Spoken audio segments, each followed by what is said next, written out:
नमस्कार, जम्मू संवाद देख रहे हैं आप और मैं हूं ललित खजूरिया।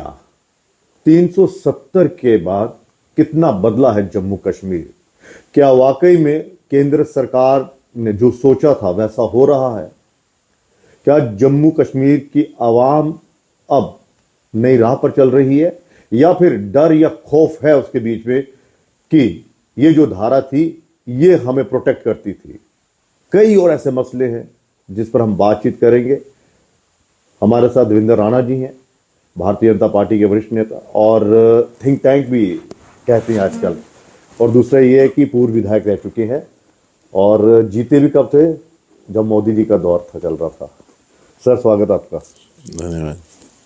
कितना बदला है जम्मू कश्मीर 370 को लेकर, या अभी भी कुछ है? देखिए ललित जी, 370 एक कॉन्स्टिट्यूशनल इम्प्रोप्राइटी थी और मैं ये समझता हूं कि एक ऐसा कॉन्स्टिट्यूशनल इम्प्रोप्राइटी थी जिससे कि जम्मू कश्मीर का जो विलय था भारत के संग, उस पर कई सवालिया निशान पड़ गया। और पंडित नेहरू के उस फैसले से 70 साल जम्मू कश्मीर में एक अनसर्टनिटी और एक माहौल ऐसा बना कि जिससे कि पाकिस्तान ने भी फायदा उठाया, आतंकवाद भी आया। यहाँ पे एक खित्ते को दूसरे खित्ते के साथ भेदभाव भी हुआ। इसी दौरान कुछ समुदाय, एक समुदाय के लोगों ने फायदा उठाया और दूसरे लोग समुदाय के लोगों को विस्थापन करना पड़ा। ये केवल और केवल इस वजह से हुआ कि इसकी जड़ जो थी, बुनियाद जो थी, वो 370 था। और 370 को मिटाने के बाद 5 अगस्त 2019 में यशस्वी प्रधानमंत्री माननीय नरेंद्र मोदी जी के नेतृत्व में जब माननीय गृह मंत्री अमित शाह जी ने 5 अगस्त 2019 में रीऑर्गेनाइजेशन एक्ट भी लाया और 370 को एब्रोगेट करने का पार्लियामेंट में प्रस्ताव ला के उसको पास करवाया, मैं समझता हूं जम्मू कश्मीर की तारीख बदली, जम्मू कश्मीर की तकदीर बदली। और जम्मू कश्मीर जो 70 साल के उस विडंबना रूपी गुजर रहा था उससे निकला और निकलकर आज जम्मू कश्मीर एक नए जम्मू कश्मीर की तरफ चल रहा है। और सुप्रीम कोर्ट के फैसले के बाद एक फिनैलिटी आई इसमें, और अब 370 जो है वो तारीख के पन्नों में रहेगा। नेहरू जी की उस गलती का 70 साल हमने खमियाजा भुगता और 70 साल के बाद आज जम्मू कश्मीर जो है, मैं ये समझता हूं पूरी तरह से तरक्की की राह पे आगे जाएगा। जम्मू कश्मीर एक नया जम्मू कश्मीर बनेगा और भारत जो तरक्की कर रहा है, भारत जिस दुनिया के आयाम में पहुंचा उसका हिस्सा बनेगा। लेकिन नेहरू जी ने कहीं ना कहीं आने वाली सरकारों को ये संदेश तो दे दिया था ना कि भैया ये परमानेंट नहीं है, जिसमें ज्यादा होगा, जिसमें पावर होगी और जो मतलब कि बोल्ड स्टेप ले सकता है उसके लिए। देखिए जम्मू के से अगर आप, वो परमानेंट नहीं था। अगर आप 370 का देखें तो जम्मू के लोगों ने हमेशा 370 के खिलाफ बात की। प्रजा परिषद मूवमेंट यहां से शुरू हुई और वहीं से आवाज उठी, एक निशान, एक विधान, एक प्रधान की। और जम्मू के लोगों ने कुर्बानियां दी, कठुआ के लोगों ने कुर्बानियां दी, सांबा के लोगों ने कुर्बानियां दी। बार बार ये चलता रहा और मुसलसल तरीके से कुर्बानियां दी। जम्मू सूबे ने कुर्बानियां दी और दफा 370 के खिलाफ जो है, जब श्यामा प्रसाद मुखर्जी ने यहाँ पे शहादत दी आके, मुसलसल 70 साल से ये कोशिश चल रही थी कि 370 को मिटाया जाए ताकि जम्मू को उसका हक मिले, जम्मू कश्मीर को उसका हक मिले, जम्मू कश्मीर जो भारत का अंग है उसको एक मजबूती मिले और जम्मू कश्मीर भी बाकी राज्यों की तरह तरक्की की राह पे चले। लेकिन कुछ ऐसी ताकतें थी जिनका अपनी सियासी मफाद के लिए उन्होंने इसको, इस धुएं को जला के रखा फूंक ताकि मारते रहे, मतलब फूंक मारते रहे ताकि ये सियासत चलती रहे। और मैं ये बता दूं, कोई भी हम में से ये कहे कि नहीं जी मुझे यकीन था कि ये 370 हटेगा, ये किसी को यकीन नहीं था कि हमारे जीते जी हटेगा। एक निशान, एक विधान, एक प्रधान का नारा जरूर सभी देते थे, लेकिन किसी को यकीन शायद नहीं था कि ये होगा। और ये सिर्फ और सिर्फ मोदी है तो मुमकिन है। मैं वही कह रहा हूं कि मोदी जी ने इससे वो पहले किया भी जो 70 साल ना तो कोई कर सका और शायद ना कर पाता। ये मोदी जी का दृढ़ निश्चय, देश के प्रति उनकी निष्ठा और देश के प्रति उनकी देशभक्ति की सोच और जम्मू कश्मीर के लोगों के भले के लिए उनका इरादा जो था, वो उनका ठोस यकीन की वजह से 370 मिटा, नहीं तो कभी मिटा। तो वाकई ये एक नासूर था, बहुत बड़ा नासूर था, क्योंकि ये इसी पे तो बुनियाद थी, इसी पे तो ये यूनाइटेड नेशंस में गए नेहरू जी, इंटरनेशनलाइज कर दिया। हमने अपना इलाका पीओके का छोड़ दिया, हमने पीओके में सीज फायर करके, तो पीओके अपना जो हमारा पीओके है, हमारा वो कश्मीर है, जम्मू कश्मीर का हिस्सा है, वो हमने उनको दे दिया, सीज फायर किया। और आप जानते हैं, अगर तारीख के पन्नों में जाएंगे, पॉलिटिकल कंसिडरेशंस क्या थी उस वक्त कि भाई ये हिस्सा उधर रहे।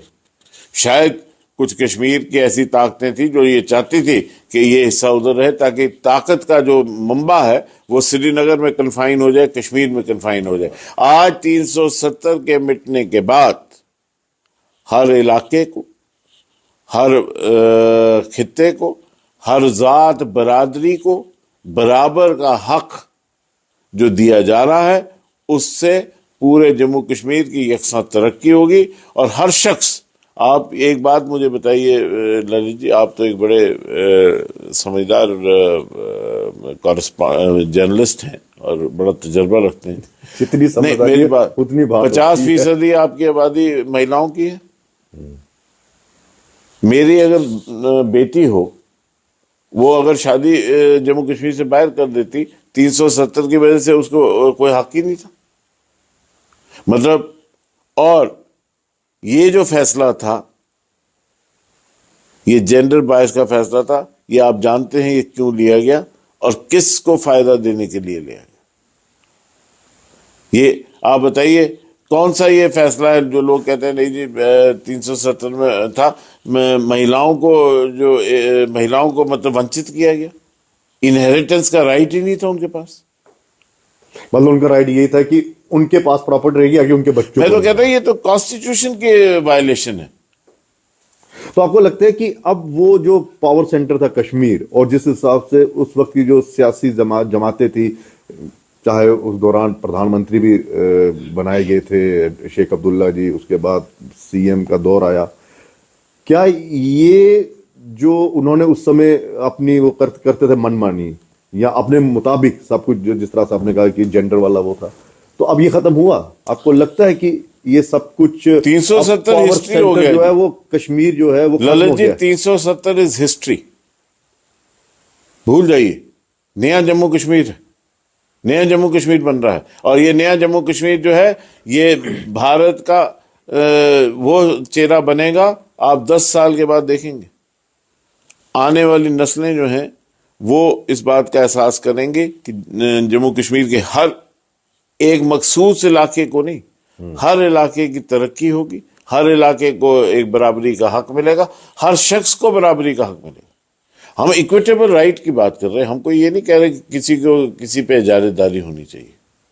आप जानते हैं, कोई माने या ना माने, एक इलाके की दूसरे इलाके पे इजारेदारी थी, और चंद एक समुदाय के एक वर्ग, उस समुदाय में भी एक वर्ग के लोग थे जो सारा कंट्रोल कर रहे थे, बाकियों को अपने हक के लिए लड़ना पड़ता था।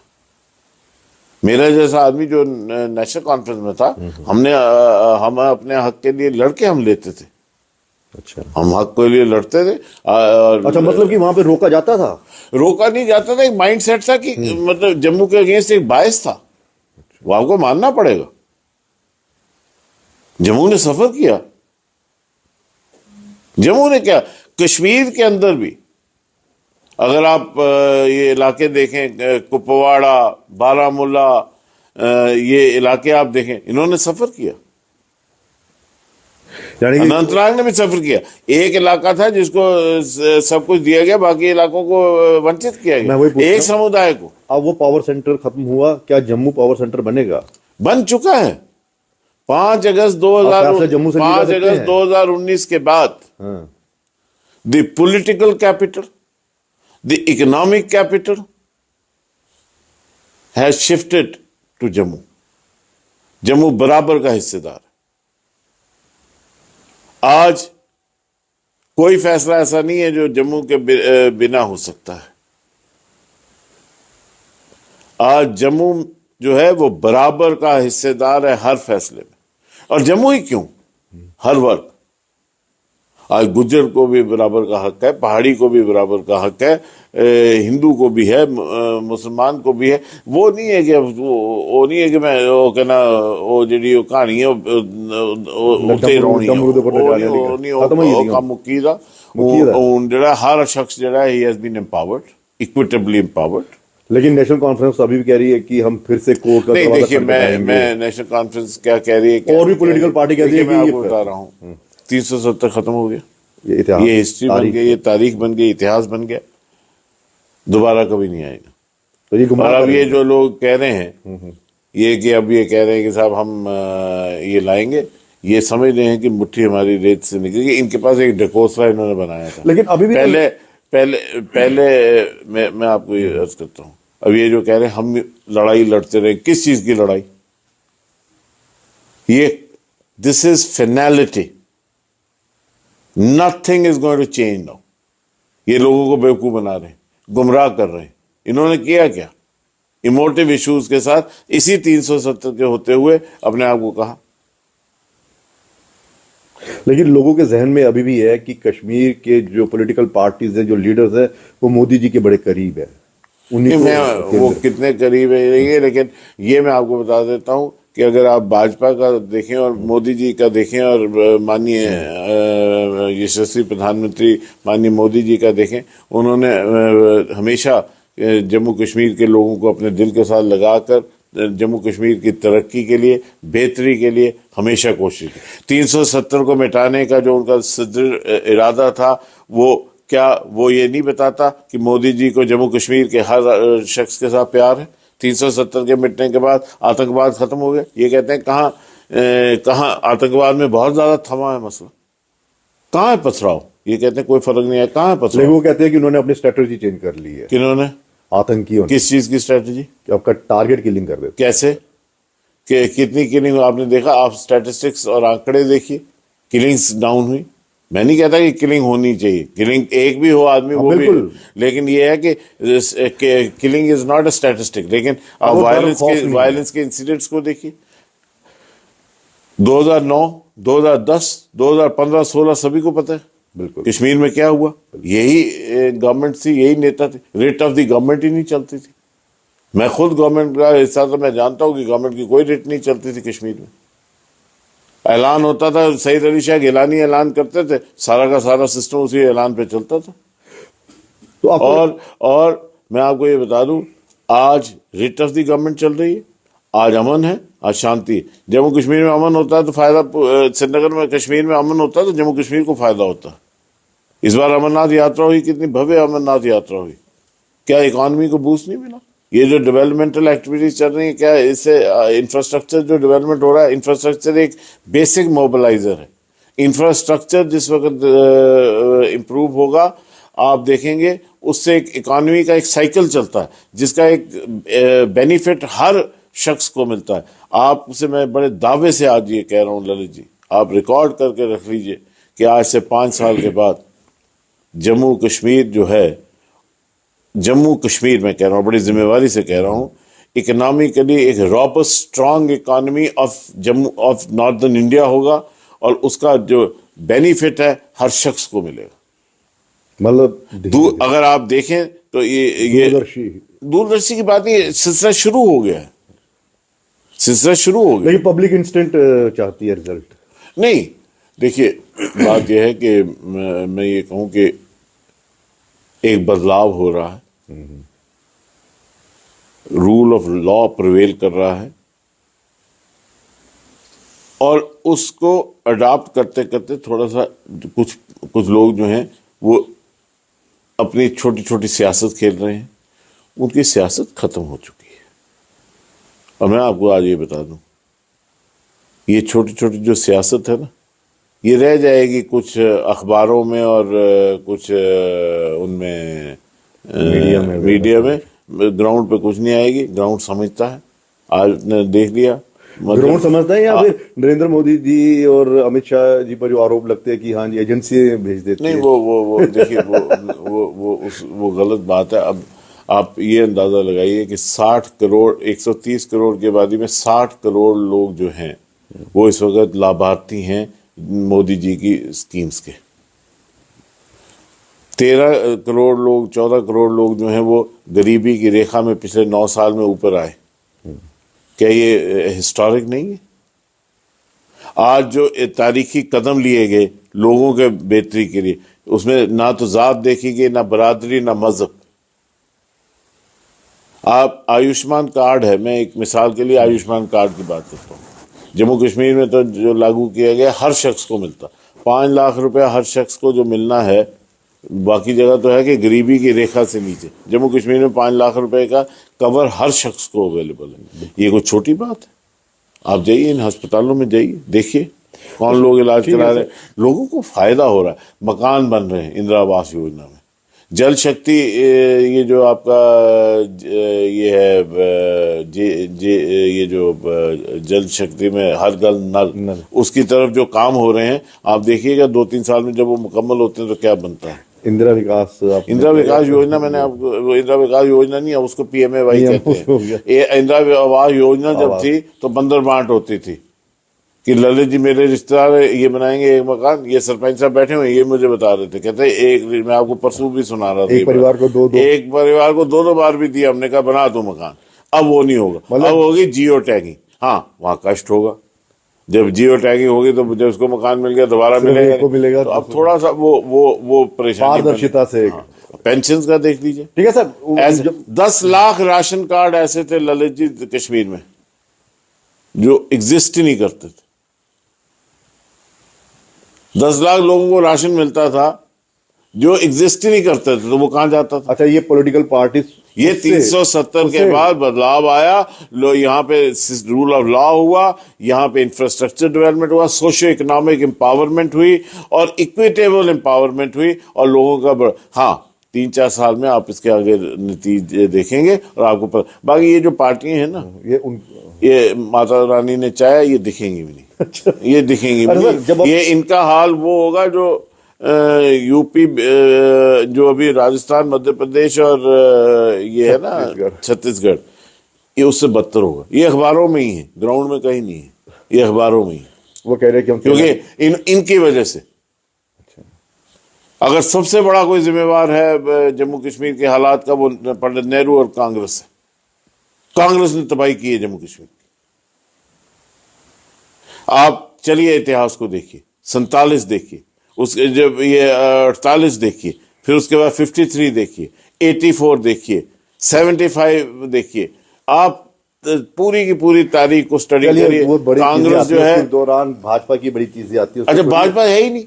मेरी गल दसो, एक ललित जी मेरी गल दसो जी, भाजपा 70 साल से भाजपा थी ही नहीं, थे राज किया ही नहीं भाजपा।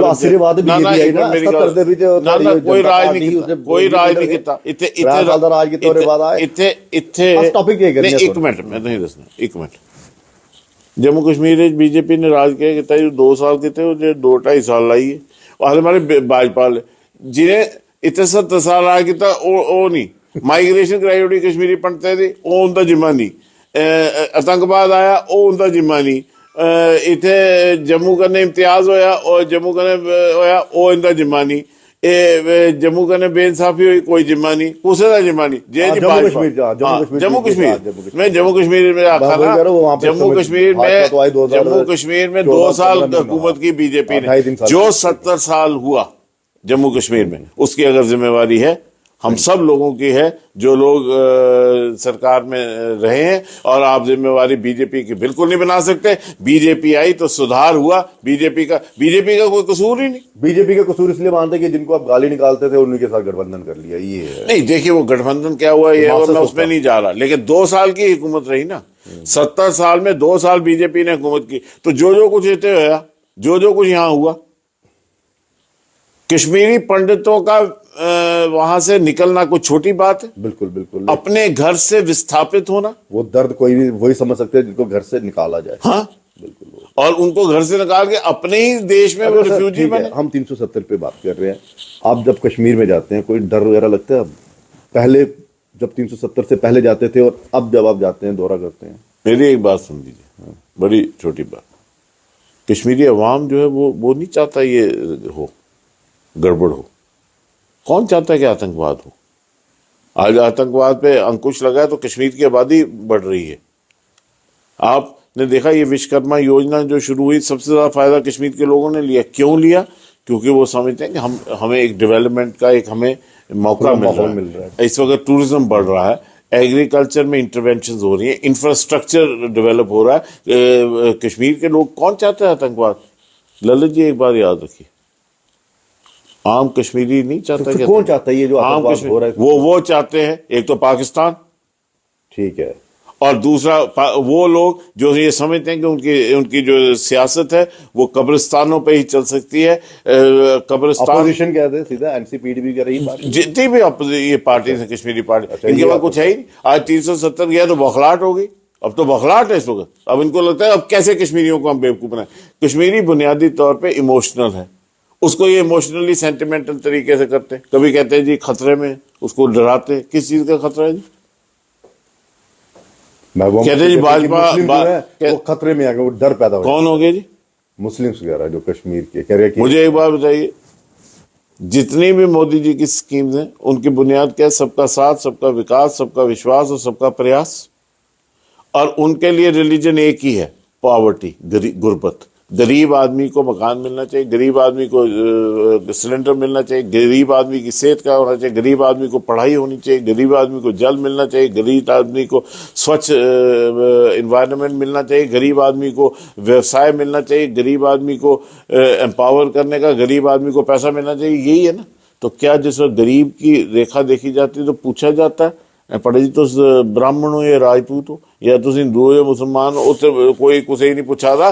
सबका साथ, सबका विकास, सबका तो भाजपा किस तरह से काउंटर करेगी? इनका काउंटर किनका? इन्हीं पार्टियों का। ये खुद एक्सपोज हो जाएंगे, ये खुद एक्सपोज है वहां पे, लोग जानते हैं इनको। आप क्या समझते हैं कि सबसे ज्यादा पॉलिटिकली अवेयर कश्मीरी वो जानता है, वो ये समझता है, वो ये समझता है कश्मीरी कि ये वो लोग हैं जो अपने मफाद के लिए, ये क्या, ये कश्मीरियों के बेहतरी के लिए हैं। इनको इस वक्त चाहिए पावर। अच्छा, जैसे मर्जी हो, हमें बस ये कहते हैं हमें पावर मिले और पावर हम एंजॉय करें। इन्होंने कौन सा लोगों का भला किया? जैसे डॉक्टर साहब ने कह दिया है, नहीं पहले मुझे जहन्नुम में जाए जम्मू कश्मीर। देखिए फारूक साहब बुजुर्ग हैं, मैं नहीं कहना चाहता उन्होंने क्यों कहा कि जहन्नुम में जाना चाहिए, लेकिन जहन्नुम में जम्मू कश्मीर क्यों जाए? जहन्नुम में हम लोग जाएं जिन्होंने यहाँ सियासत करके तो यहाँ बेड़ा गर्क किया जम्मू कश्मीर का। हम वो क्यों जाएं जी कि जम्मू कश्मीर के लोग क्यों जहन्नुम में जाएं? जम्मू कश्मीर के लोग ना जहन्नुम में जाएं, हम जाएं जहन्नुम में, जिन्होंने बेड़ा गर्क जम्मू कश्मीर का। और अब भी मैं कहता हूं कि ऊपर वाले से डर के हमें जम्मू कश्मीर के लोगों के बेहतरी के लिए एक मोदी जी ने जो सिलसिला बनाया है, जो यहाँ पे निजाम खड़ा कर रहे हैं, उसको सपोर्ट करके हमें जम्मू कश्मीर के लोग। लंबा हो रहा, सिर्फ 2 सवाल जी, ठीक है। 370 के खत्म होने के बाद पॉलिटिकल पार्टीज में किस तरह का बदलाव आया है? दूसरी अपोजिशन की पार्टी में क्या वो कहीं आपके साथ समझौता करने की कह रहे हैं, या कुछ लीडर्स कह रहे हैं कि भैया यही राष्ट्र को आगे बढ़ाने वाली पार्टी है, भाजपा, इनके साथ जुड़ना है हमने? या फिर आपको लगता है कि वो पार्टी है अब सोच रही है कि कोई ऐसा मुद्दा मिले जहां पर आपको रोका जा सके? मैं उनकी सोच का जिम्मेवारी कोई नहीं लेता, वो क्या सोच रहे हैं। वो वहां तो ये हालत है, बदलाव की। उनको आज आप नौकरी दे दें तो वो नौकरी ढूंढ रहे हैं। कौन नेता? ये सारे इनको नौकरी दे दे तो ये जाके आप कह रहे हैं ये नेपाल में भी जाके वहाँ अगर हिंदू राष्ट्र हो ना नेपाल में इनको नौकरी मिल रही है तो ये वहाँ हिंदू राष्ट्र नेपाल है, ये रोज ये कहानी करते हैं हमें खतरा है। आप कह रहे हैं, आप ही कह रहे थे, वो कह रहे हैं कि खतरा है। इनको कहिए कि हिंदू राष्ट्र नेपाल से नौकरी मिल जाएगी यहाँ पे, ये वहां पे भी जाके कहेंगे ठीक है। तो अर्जी दे रही है भाजपा। ये इनको आप भी जानते हैं, मैं भी जानता हूँ, ये इनको नौकरी मिल जाएगा। ये नौकरी मिलने के लिए ये बेचारे कश्मीरियों के साथ यही तो हुआ, इन्होंने नौकरी के लिए कब कॉम्प्रोमाइज नहीं किया। नौकरी आज इनको आप देने का कोई इनको जरिया दिखे, ये जाके हो सकता है महाकाल के उज्जैन के मंदिर में जाके वहां ऐसा करें, कहेंगे जनाब हमने 70 साल गलती की, अब यहीं आके बस हमारा निवारण होगा। ये तो ये वो आप फिक्र ना करें, इनके बारे में मैं बहुत अच्छी तरह जानता हूँ। ये नौकरी ढूंढ रहे हैं, ये कोई लोगों के भले का इन्होंने ना सोचा तो ना अगर सोचा होता। फिर शीर्ष नेताओं को आप समझा रहे हैं। हाँ जी, आप इनको बेहतर जानते हैं, तो दिल्ली के जो शीर्ष नहीं, मेरे दिल्ली से मैं सीख रहा हूँ, मैं कौन हूँ दिल्ली को सिखाने वाला, लेकिन मैं ये कह रहा हूँ, आप कह रहे हैं ना ये नौकरी ढूंढ रहे हैं, नौकरी इनको मिल नहीं रही क्योंकि ये नया दिल्ली है, ये मोदी जी का दिल्ली है, ये वो दिल्ली नहीं है, ये अमित शाह जी वहां का दिल्ली है, ये वो दिल्ली नहीं है जो यहाँ कमजोर दिल्ली नहीं है, ये कोई पॉलिटिक्स ऑफ अपीजमेंट का दिल्ली नहीं है। ये वो करेंगे जो देश हित में है, जो राष्ट्र हित में है और लोगों के हित में है। आज भी जम्मू कश्मीर के लोगों का हित जो है मैं समझता हूँ सबसे ज्यादा महफूज और उनका मुस्तकबिल जो है सबसे ज्यादा बुलंद है मोदी जी की सरकार। ठीक, आप जम्मू के लोग कह रहे हैं और किसी के साथ भेदभाव नहीं होगा। जम्मू के लोग ये कह रहे हैं कि राणा साहब जो हैं वो वाले राणा साहब नहीं रहे जो हाँ वजन कम हो गया जी वो वजन कम हो गया, लोग कह रहे हैं कि वजन कम हो गया, फिर वो कहते हैं कि साहब ये जो हैं राणा साहब जो हैं ये बदल गए हैं, तो बदल तो मैं गया हूँ, बदल गया हूँ। पहले भी जम्मू के लिए लड़ता था, आज भी जम्मू के लिए लड़ूंगा, जम्मू कश्मीर के लिए लड़ूंगा और वही बात करूंगा जो हक की बात है। क्या आप बता सकते हैं उस बुलंदी से आप आवाज उठाते हैं? जहां उठानी वहीं उठानी, वहीं उठानी। पहले भी तो उठाता था, बिल्कुल। आपको याद है जब मैं नेशनल कॉन्फ्रेंस में था तब भी मैं जम्मू की आवाज बिल्कुल दबक से उठा। जो अपनी बात है अपनी बात पे हमेशा खड़े रहना चाहिए आदमी, अपने लोगों के लिए हमेशा। लेकिन जब आप एक ऐसी जगह बैठे हैं जहां दिल्ली जो है वो हर शख्स, जम्मू कश्मीर के हर शख्स की बेहतरी के लिए काम कर रहा है, ये हमारी खुशकिस्मती है ललित जी, और आपकी खुशकिस्मती है कि हमने एक ऐसा दौर देखा अपनी जिंदगी में मोदी जी का जिसमें देश जो है आज विश्व गुरु बनने की कगार पे खड़ा है। आज ये जो महायज्ञ 2014 में रचा, चाहे कोई भी हो, एक देशवासी होने के नाते हमारा और आपका ये फर्ज बनता है कि इस महायज्ञ में हम अपनी आहुति डालें और इस महामृत्युंजय को जो भारत के लिए महामृत्युंजय है उस महामृत्युंजय को जिसमें देश के यशस्वी प्रधानमंत्री ने एक नई दिशा और नई दशा दी भारत को, जिस भारत को आज दुनिया के अव्वल तरीन मुल्क, उसमें हम सब लोग मिलकर, और जम्मू कश्मीर के जितने भी नेता हैं उनको चाहिए कि मिलकर जम्मू कश्मीर के लोगों की बेहतरी के लिए इस वक्त काम करें ताकि हर आदमी। तो साहब फिर भाजपा में आना पड़ेगा सब? हाँ जी, सब नेताओं को फिर बीजेपी में आना पड़ेगा। नहीं, बीजेपी नहीं आए, रिस्पॉन्सिबल पॉलिटिक्स करें।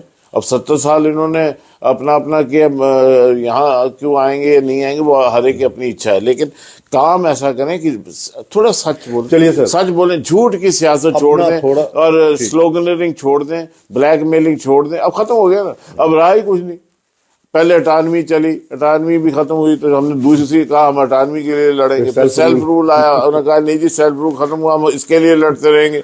अब 370 ने मुक्के सियापा ही मुक्की रहा, नहीं जी 370 करेंगे। अब नया जम्मू कश्मीर बनेगा, चुनाव मोदी जी का नया जम्मू कश्मीर। चुनाव होंगे सर? चुनाव जब भी होंगे बीजेपी तैयार है हमेशा। बीजेपी तो एक ऐसी पार्टी है जो 24 घंटे तैयार रहती है। बीजेपी पब्लिक भी तैयार है ना। हाँ तो ठीक, मौका नहीं मिल रहा। पब्लिक तैयार है, पब्लिक भी आएगी। अभी पार्लियामेंट्री इलेक्शंस भी आ रही है, असेंबली इलेक्शंस भी आ रही है, पंचायत भी सर, ये बस यहीं पे इतने सवाल हैं। अगला एक इंटरव्यू आपको वक्त चाहिए जिसमें हम जम्मू की आवाम के जो मुद्दे हैं उस पर हम चर्चा करें। जरूर करेंगे, लेकिन ललित जी एक बात मैं आपसे कह दूं, उस पर जाते करेंगे, जाते क्योंकि हम ये मैं जम्मू आपके माध्यम से, क्योंकि आपका बड़ा प्रचलित चैनल है, मैं आपके माध्यम से ये बताना चाहता हूँ, जम्मू के हक के लिए हमने हमेशा लड़े, आगे भी जम्मू के हक पे आंच नहीं आने नहीं, देंगे। उस इंटरव्यू में सिर्फ जनता की मैं आवाज होगी, बेरोजगारी की आवाज होगी। मैं आपको सिर्फ एक बात बता दूं, ठीक है, डेवलपमेंट के ऊपर जम्मू के हित में हमेशा रहे, और जम्मू पे एक रत्ती भर भी आंच नहीं आएगी। जम्मू, और मैं जम्मू से, जम्मू जैसे जम्मू शहर नहीं मैं कह रहा, जम्मू हो, कठुआ हो, सांबा हो, बॉर्डर के इलाके हो, डोडा, किश्तवाड़, राजौरी, पुंछ, जम्मू कश्मीर के लोगों पे, जम्मू के लोगों पे, जम्मू के हक पे कभी कोई अब तो एम्पावर हो गए जम्मू वाले, अब तो जम्मू राज करेगा, जम्मू कश्मीर में जम्मू को जिम्मेवारी लेनी है जम्मू कश्मीर को आगे बढ़ाने की। चलिए, उस इंटरव्यू में ये होगा कि बाहर राज्य के लोग भी आ रहे हैं, उस पर हम चर्चा करेंगे, ये हमें अब ये आपसे चर्चा होगी जी जरूर। ठीक है।